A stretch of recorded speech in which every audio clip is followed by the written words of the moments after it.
While they pull that up, I wanted to say thank you for the opportunity to be here. There you go. I flew in from the U.S. last night, and it's been a great opportunity to share some of the KLAS insights on the AI. I'm grateful for the opportunity also to Dr. Gurhan, who's our board member from Turkey that supports us in our mission. So let me just quickly explain to you. You may or may not have heard of KLAS Research. We are an independent research firm in healthcare IT. Our mission is really to improve the delivery of healthcare around the world. Our dedication is entirely to healthcare, and being an independent, unbiased, impartial research firm, we have the privilege to talk to healthcare leaders from all over the world. 90% of our data comes from live conversations or interviews that we have and meaningful conversations with healthcare leaders from the US and abroad. In terms of our impact, who we work with, we do over 20,000 meaningful interviews throughout the world. We have a board member that helps us with our mission and strategy. So KLAS, think of a KLAS as a consulting firm that helps healthcare provider to make better informed decisions when it comes to healthcare technology. So we're vendor agnostic. We don't pull from one vendor or the other. And our deep dive and insights are from conversations that we have and interviews in a structured way from healthcare leaders on the payer and provider side. So we publish around 60 to 70 reports a year. One of their most coveted reports is the best-in-class report, well known. So why am I here today? I wanted to share with you some insights around the AI, the artificial intelligence, and how that's helping to reshape the way how healthcare is being delivered. But before I get into that, I want to talk about an important problem that we see in healthcare today. That's the burnout, physician and clinician burnout. This afternoon, I'm going to have an expanded session on that, where we're going to be discussing some of the items that's causing burnout. But one of the things is, can we use or can we leverage AI to reduce burnout? Can we use AI to have better patient outcomes for operational, clinical, and financial benefits for our institutions? So how do we define artificial intelligence? This is based on a breadth of research that we have conducted around AI, machine learning, natural language processing, Gen AI or generative AI, and robotic process automation. So this is how KLAS Research defines AI. There's a lot of buzz out there. There's a lot of myth, and we're trying to separate myth from reality when it comes to AI. But AI, the way how we define it based on our research, is software that provides machine learning or natural language processing capabilities for healthcare-related areas. So that's our core definition for AI. I know there may be others, but that's how KLAS Research defines it, the subject. So what's the current attitude today, and how we're supporting these capabilities for AI? So let me just kind of share with you. In 2023, we started a research with Bain Company where we wanted to understand from the largest health systems today, what are they doing in terms of AI adoption? And we went back in 2024, did it again. In 2024, we included not only providers, but also payers into the equation. So what we learned that back in 2023, about 5 to 6% only of the healthcare provider organizations had some sort of strategy around AI adoption. So not much there.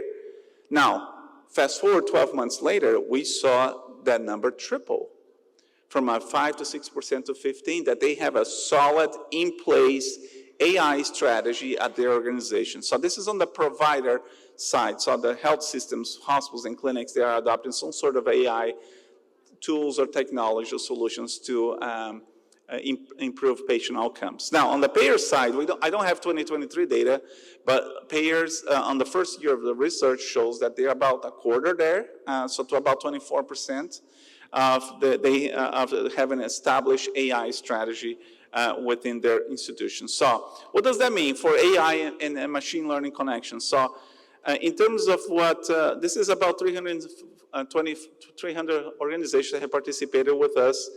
And in terms of having a sort of AI machine learning connection data warehouse, about half are there, and 55% and 46% are not there yet. They don't have any sort of strategy around AI machine learning. But if you look at the state of governance, there's not really a lot of governance in place to adopt AI tools when it comes to machine learning and artificial intelligence. So as we look at the deployment of various types of AI technology, where are we seeing this being deployed or being leveraged, utilized today in our research? So this is about 50 organizations that have participated.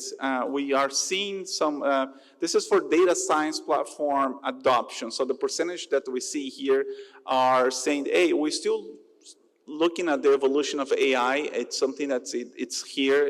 I think it's going to be part of the future.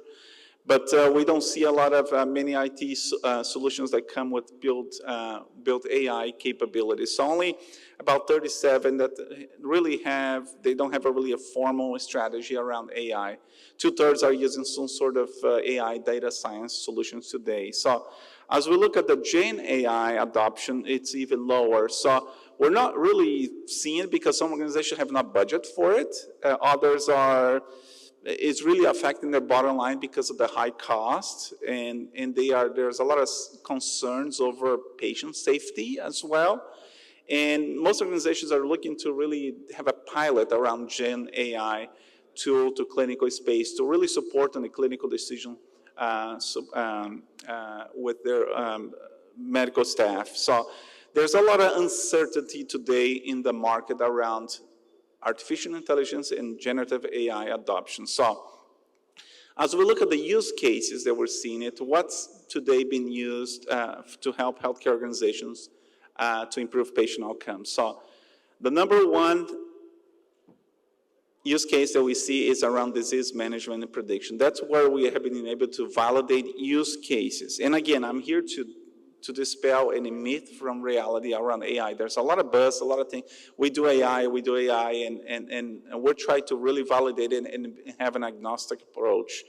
So two important aspects around disease management and prediction is the most common use case for AI today, followed by operation optimization. So they're really looking to improve the operation of institutions. For example, staff burnout that I was talking about. It's one way that they're trying to look to leverage AI to have better outcomes. Now, I'm going a little fast because I know that I'm just cognizant of the time.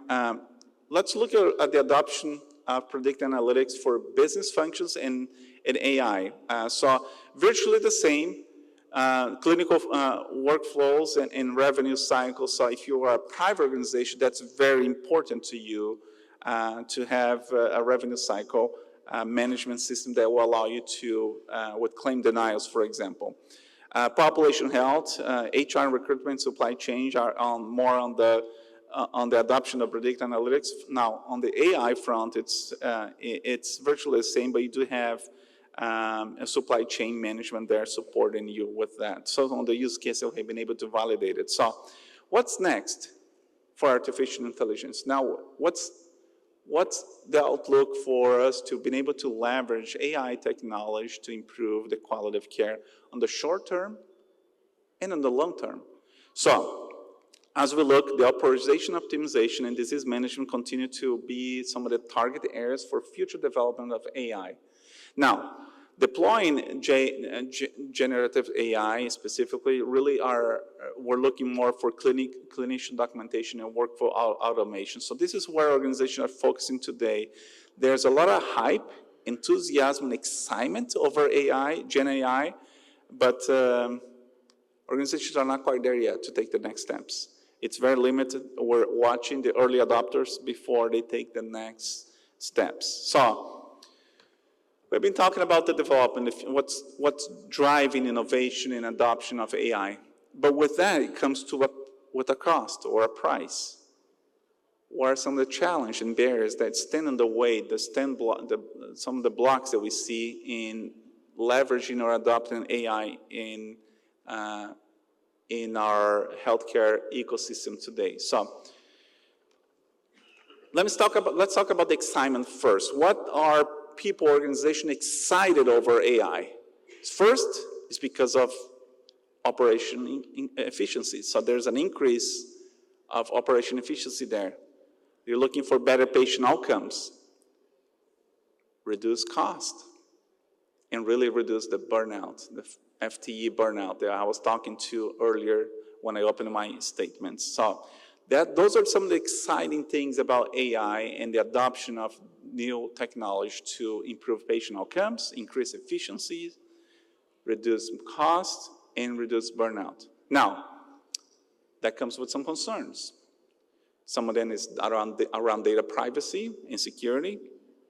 So accuracy and reliability, we have been talking about hallucination of AI, meaning the AI doesn't really know what's doing, and there's not really a way to follow a standard methodology. So there's a lot of hallucination around AI capabilities today in the industry. Some of the ethical and legal concerns, and that varies from country to country. I get an opportunity to visit many different countries, including our host nation here in Turkey, and the way how healthcare is delivered here in Turkey is very different than it's delivered in Japan, in the UK, in Brazil, in the US, Canada, and the list goes on and on. So there's some ethical and legal concerns over that as well.